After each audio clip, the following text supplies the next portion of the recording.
On May 10, 2025, President Donald Trump announced that India and Pakistan had agreed to a ceasefire, halting 4 days of high-intensity missile strikes and aerial combat. The peace fractured within the hour. New explosions echoed across Srinagar, and the brief window of diplomacy was immediately replaced by a return to accusations and blame. Prime Minister Narendra Modi characterized the agreement as a pause rather than a permanent settlement, warning that hostilities would resume the moment cross-border terrorism was detected. The May 10th agreement didn't solve the underlying crisis. It simply froze two massive armies in their tracks, leaving the battlefield volatile and unresolved.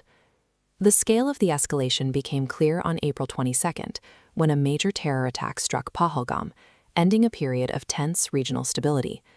India responded with Operation Sindoor, authorizing strikes against active terror camps located deep within Pakistani territory.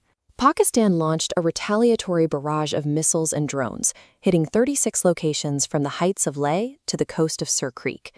India countered by targeting Pakistan's air defense networks and striking 6 separate air bases to suppress their aerial response. In just 96 hours, 2 nuclear-armed nations crossed military red lines that had stood for decades, only to abruptly stop at the edge of a total war. The fighting stopped because both nations encountered 3 structural pillars of deterrence, the invisible walls that prevented the conflict from spiraling out of control. The first wall is the nuclear shadow. The doctrine of mutually assured destruction creates a strict limit on how far conventional forces can push before the risk of total annihilation becomes a certainty. The second wall is economic fragility. Pakistan entered the crisis with rapidly depleting economic reserves, unable to fund a protracted mobilization. India faced a different financial risk. A full-scale war would severely damage the international trade growth they have spent years building.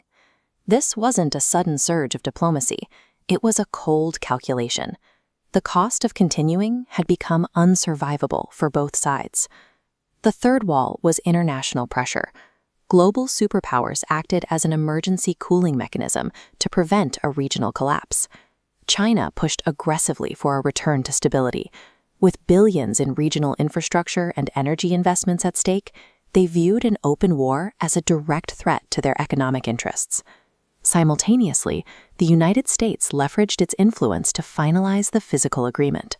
Acting as the primary broker, the U.S. provided the diplomatic off-ramp needed to halt the strikes. These 3 walls held for now, but while the focus remained on the truce, new fractures were forming within the regional order. Hidden within the 4 days of fighting was a significant shift in technology. South Asia effectively became a live-fire testing ground for a new generation of Chinese weaponry. Pakistan's deployment of the HQ-9 air defense system and PL-15 missiles confirmed that advanced Chinese hardware is now fully integrated into their active military doctrine. They also introduced J-10 fighter jets to the theater.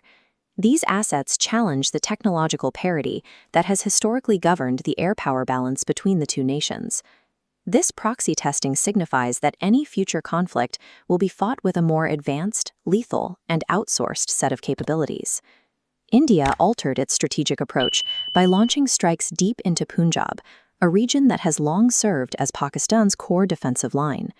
By penetrating this untouchable boundary, the Indian military has effectively abandoned the unwritten rules of geographic engagement that previously limited the scope of conflict.